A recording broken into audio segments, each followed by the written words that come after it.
Welcome to the Develop Yourself podcast, where we teach you everything you need to land your first job as a software developer by learning to develop yourself, your skills, your network, and more. I'm Brian, your host.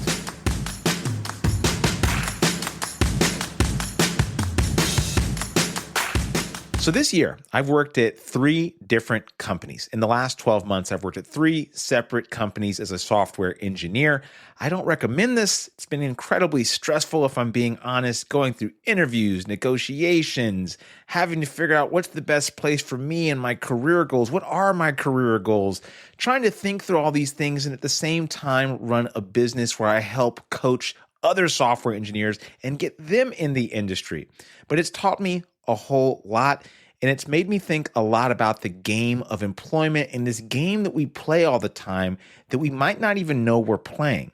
So I want to talk about one of your favorite subjects probably, which is money and how to make a lot of it with writing code. This is not some get-rich-quick scheme. In fact, if you're looking for a get-rich-quick scheme, I will tell you that learning to code might be the slowest get-rich-quick scheme you could ever do.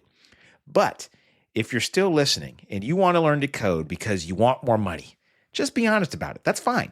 First off, there's a lot of ways to make a desirable income without learning a difficult skill like coding. You could do sales. You could be a product manager. Maybe you could start an illegal gambling den. Have you considered selling drugs or something? I don't know. Pick one. You could do all sorts of terrible things and get money. You know, in New York, you could own a hot dog stand and make 6 figures. So who knew, right? But if you do decide to create software for money, just realize a few things. You may never crack 6 figures. You're likely to be laid off at least once, and you have to keep up with technology, which changes fast AF. The side effects include imposter syndrome, know-it-allism, hair loss, look at me as example A, and potentially fatal singleness. That's it. So don't learn to code. I hope you're happy. End of episode. Okay, now that I've scared off all the get-rich-quick people, let's talk about coding money. So I'm from the San Francisco Bay Area. I've been working in software for about 10 years now. When I started, I had 2 kids, really small condo, was just getting sober. My girlfriend and I shared a small condo with a roommate. I made less than $60,000. This isn't really long ago, by the way. This isn't like 20, 30 years ago. I'm not that old. This was 10, 11 years ago, maybe 12, 13 years ago at this point, right? It wasn't that long ago. In the Bay Area, making less than $60K. I wasn't living in poverty either, by the way. I really hate when I hear that. Oh, you can't live in the Bay Area unless you make $500,000.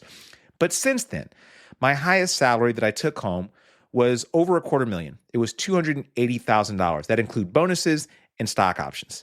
My baby mom, she bought a few properties along with me and our family, and we've started a few businesses also. That's a 400% increase from where I started and a world of difference between my old life and the life I have now. I'm not the best coder, and I'm definitely not the worst. I take this job seriously. I genuinely enjoy writing code. I want to see myself get better. Even after 10 years, I feel like I have so much more to learn, and I'm enjoying doing it. Unfortunately, though, most people who get into software just for the money don't ever make much of it. Here's why. Coding is a hobby/profession. Do you think doctors diagnose patients outside of work?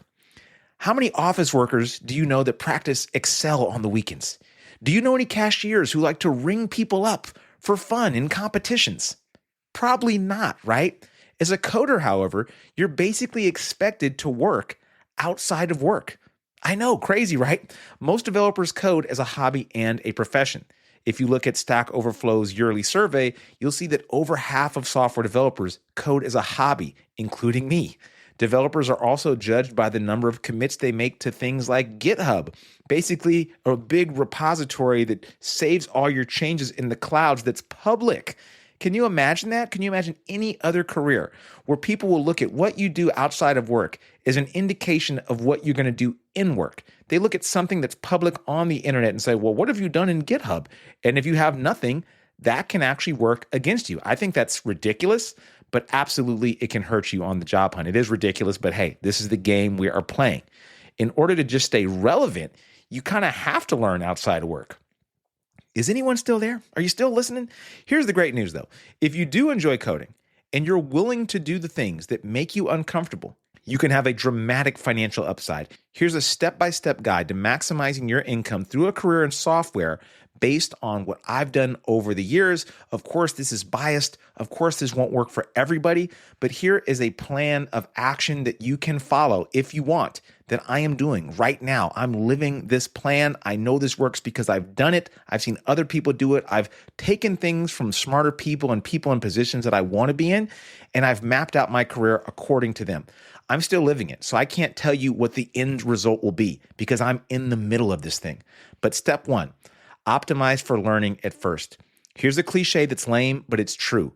In tech, learning is earning. Take the first job you can. We tell this to people at Parsity. We say, don't be too picky. Don't go for the big, huge tech company at first. Go somewhere, ideally a startup with smart people. Try to learn as much as possible. The beautiful thing about a startup is you can learn deployments, you can learn testing, you can learn authentication, you can do DevOps stuff, you can shadow the engineers who seem really smart or just do things that you think are interesting. If you do all this and you learn as much as you want to and as much as you can possibly do in that first few years, instead of just coasting and collecting a check, you're going to learn at twice the speed. Most importantly, learn a skill outside of coding. How does the business get customers? What's their biggest pain point?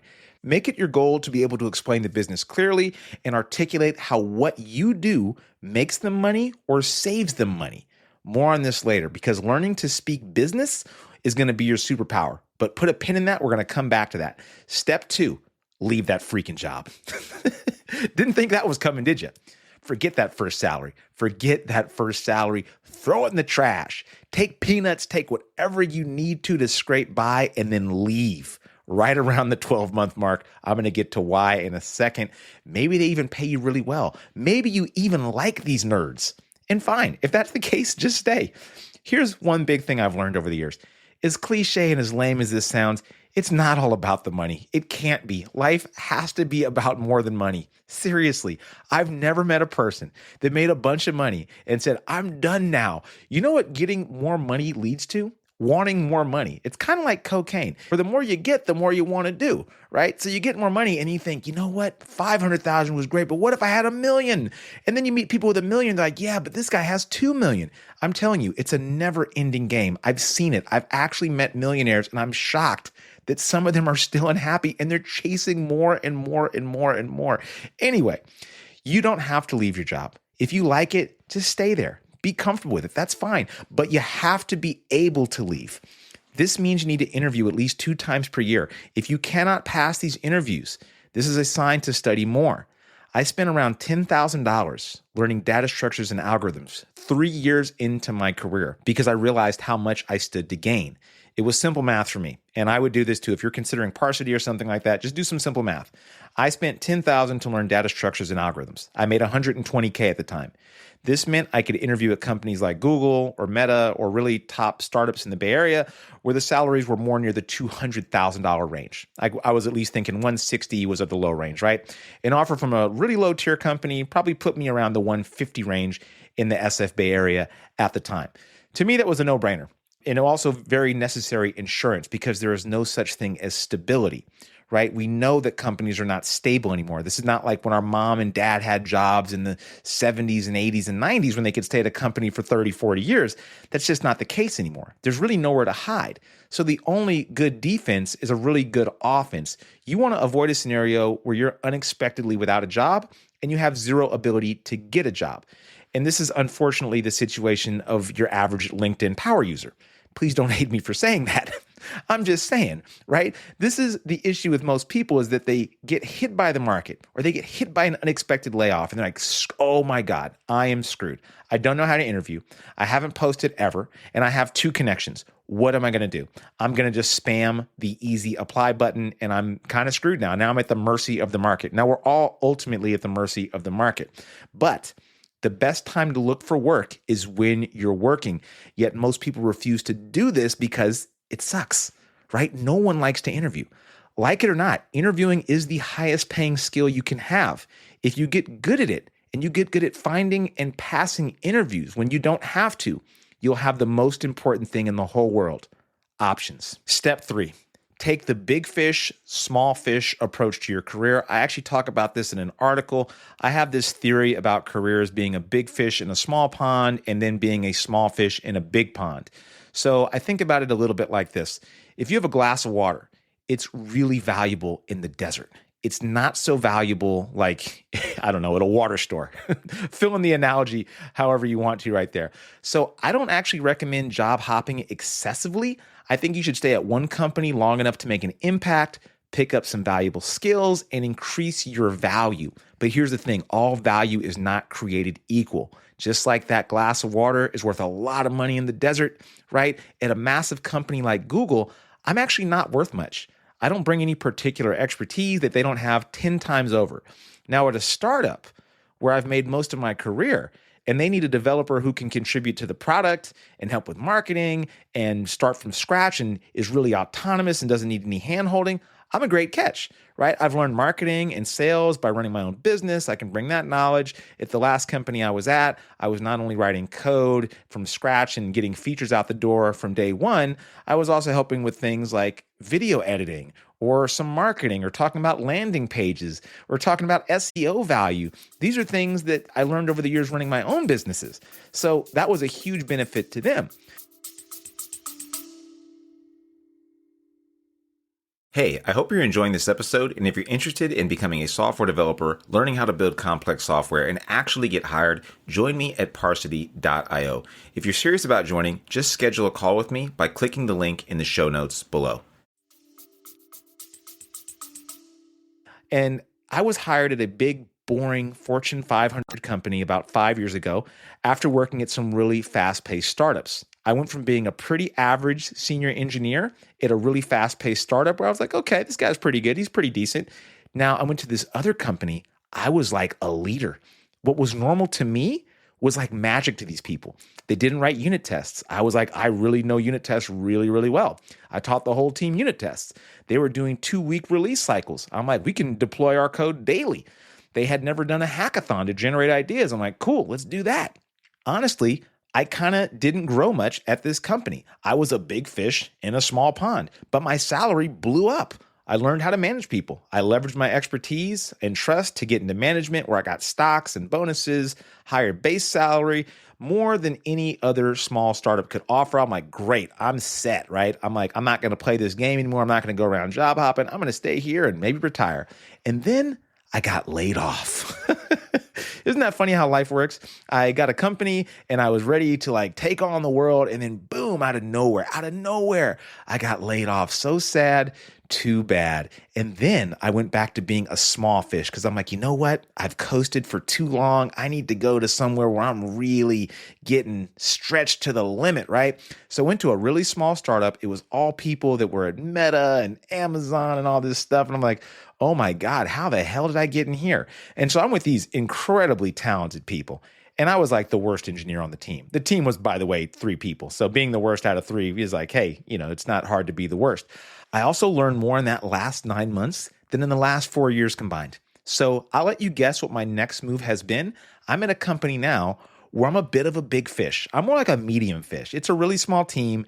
They lack expertise and knowledge in a certain framework like Next and React, and they don't really know the web stuff. I know that pretty well. I'm in there kind of setting the standard for what we'll be doing on the web. And now I'm a bit more of a big fish in a small pond. I do this on purpose, right? I could have gone to a really big company. In fact, I worked at a really big company before going to this small startup, and I realized this is not following my strategy. I'm in a big company where I'm coasting again. I'm learning nothing again. Is this really a good move for my career? And I knew it wasn't. Even though I was only 1 month in, I could see the writing on the wall. I'm like, man, if I stay here, I could grow old and maybe, if I'm lucky, make a career here and just stay here forever at this really big company, right? I had a fancy title, the whole nine. I was director of engineering. I'm like, whoa, I'm associate director of freaking engineering. What a crazy title. And then I left. I'm like, if I stay here, I'm going to learn nothing again. I'm going to get a fancy title that means nothing. And then I'll be back on the market, maybe, with less skills than I have now. That was, to me, playing career suicide. So I said, no. I'm going to join a really small startup and up-level myself. And I did. And it was a great move. Also super stressful and not for the faint of heart, I guess you could say. I don't know. Was I crazy to do it? I don't know. To me, it was actually the safest bet. It was actually safer than going to the big company. So let's get to the last step, step 4. I need you to understand something. Coding is never going to be enough. It was never enough to begin with. That lie you've been told that all you needed to know how to do was code, that's never been enough. I strongly suggest you learn things like public speaking and writing. You thought I was going to say AI or something, didn't you? No. You can learn some AI. If that means learning Cursor and some tools, I am seeing just how bad this is getting. There is so much vibe coded crap out there right now that it is silly that if you're just basically what I consider a mediocre software engineer, I think at this point, you actually have a major advantage over a lot of these so-called vibe coders. I'm seeing this in real time, just how bad this is for the industry. And I see a rude wake-up call happening very, very soon. So yes, learn AI, learn how to leverage it in your work. Then learn how to actually software engineer, because that's the only way to actually make money in this career. It's not by vibe coding crap. I guarantee you, if you think that's the actual way you're going to do it, then I don't know what to tell you. Just turn this off. But if you can learn the skill of how to articulate yourself, that can translate into much larger sums of cash. And here's why. Leadership positions require strong communication. Writing is the simplest way to scale your impact. And I mean like writing documentation, writing articles, writing newsletters, writing posts on LinkedIn. If you can write and expand and share your knowledge with other people, this is a great way to scale your impact. It's way better than you talking to one person at your job or teaching one-on-one or anything like that. If you want to scale your impact, the best way to do it, in my opinion, is to write. And the next best way is to learn how to speak publicly. Maybe you could flip those around depending on how you feel about it. There are a lot of developers who can write good code. There are way fewer who can explain what they do to a non-technical audience. There's even fewer who can captivate that audience. Public speaking, by the way, is a learnable skill. Join Toastmasters. Do a lunch and learn. Watch videos on how to speak in public. Write for your company's blog or for your own. If you combine public speaking with software engineering and marketing, you have an incredible set of skills that most developers just can't compete with. It's going to set you up for positions where you're not judged solely on your technical skills. Basically, any role past senior software engineer. When you want to get past senior and you want to be like CTO or even tech lead or engineering manager or all these roles that you think are so far beyond your scope, you have to realize that at a certain point, no one cares about the code. They care about the systems that you're going to design. They care about your leadership stories. They care about all the war stories that you have. So have a career full of good stories. Go chasing those fires. Realize that all the stuff you're dealing with now are the stories you're going to build up to tell later that are going to help you in the interviews and beyond. Forget the interview. They're going to help you actually do the job. So do all the things that you're freaking out about. These are the things you want to chase and do, and then you're going to be able to really be in those leadership positions rather than just faking it. So a little bit of job hopping actually is necessary. You want a breadth of experience. And job hopping, by the way, doesn't need to be at different companies. It can be within the same company. Maybe you go from QA into software engineering, into DevRel, into, Eng manager, into whatever. If you can move around within different positions within the same organization, that's a great way to do it. And I lied. There actually is one last step. There's one last very important step that everybody seems to forget. Don't inflate your lifestyle. I knew this dude who got his first developer job. He went from $50K to well over $100K. Do you know what he bought? A Mercedes-Benz. Do I need to tell you why this is a bad idea? What do I really need to tell you? Come on, man, just think. I've met software engineers in the SF Bay Area who can, quote unquote, barely get by on $300,000 a year. They probably laugh when they see my salary. They're probably like, that's nothing. That's nothing. I can't tell you how much I can't stand this narrative. Here's some quick facts for you revolving around money, right? Because too many of us are on TikTok or Instagram, YouTube shorts, looking at the kind of money that we see floating around out there, which is ridiculous. We think that $500,000 is normal. I saw this one guy saying how $250,000 wasn't really that much. The average salary in California is around $30 an hour or $62,000 a year. Less than 20% of all Americans make over $100,000. Right? So those are some sobering facts for you. I know it's tempting to buy a fancy car, eat out more, take extravagant vacations, shop at boutique grocery stores. Here's my hot take. Don't. Within reason. I don't think there's any point in chasing money if you don't have time to enjoy it. Personally, for me, the biggest change in my life is that I don't have to constantly worry about money. I remember going to the gas station and like playing money math and thinking, okay, $20 today. That means if I spend $20 today and another 20 in a couple days, I'll have this much and I can save this much by the weekend and I can put $100 away a month maybe. And, maybe if something comes up, well, I hope nothing comes up. And that's the way most Americans live, if I'm being honest. When I was a kid, that's how my parents lived. We were always stressed out about money. And now I just don't stress out about it. It just frees up my mind to think about other stuff. I don't have a big gold chain. I don't, have a big Mercedes Benz. I still shop at bargain grocery stores. I don't honestly take much vacation. And I cook most of my meals at home. I bought my first new car 4 years ago, and I probably won't do that again. It was a cool experience. I don't think I'll be doing that again. I don't really see the point in it. I don't drive around that much. I also don't know anything about stocks or investing or whatever, but I'm learning more. I bought some properties with my partner, and she's the brains behind that operation. But we've done some things with our money that we think are smart to hopefully get more money back. The bottom line is, making lots of money doesn't mean anything if your life is wildly expensive to maintain. Then it basically is a zero-sum game. Then you're just chasing more money to fill a never-ending hole, a pit that cannot be filled. I promise you, it cannot be filled. Once I made $120,000, I'm like, oh my God, I'm rich. And then I thought immediately almost, like within a few months, I'm like, you know what? I could probably make more. And then I made more. And then I thought, what's the most I could make? And then I thought, oh, wow, if I could only make 200,000, that would be insane. That would be insane. And then I made that. I'm like, well, I bet I could make more. I'm thinking, where does this game end? Not like my mortgage has gone up significantly. Not like my kids are younger and I need to buy more diapers and groceries and clothes for them. It's not like my life is more expensive to maintain. So what is this obsession with getting more and more and more and more and more? And I realized after talking to other entrepreneurs and people that earn a lot or what I consider a lot, I realized there is no limit to this game. This is a game you can play for your whole life of just accumulating money and then doing what with it? Making more money. And then you're just chasing money. And I don't think that's as fun a game to play as I used to. So I'm shocked at how many people don't get this very simple concept, because at each promotion, each pay raise, they inflate their lifestyle a little bit more. And as a result, their massive salaries barely keep them afloat. Okay, I think I've said enough in this episode. Here's the deal. Money isn't everything. It's also not nothing. I've been broke and I've been not broke, and I prefer the latter. I always hope you find what I say on this show useful. Sometimes I like to talk about topics that aren't so technical, right? And so I really hope you got some value out of this. And if nothing else, if you have questions about this or you think what I said was dumb or whatever, hit me up. You can email me at brian@parsity.io. And if you're interested in joining Parsity, you should.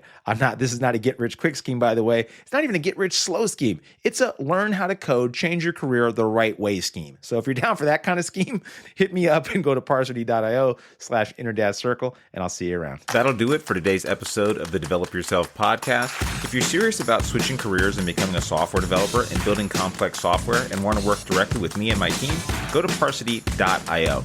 And if you want more information, feel free to schedule a chat by just clicking the link in the show notes. See you next week.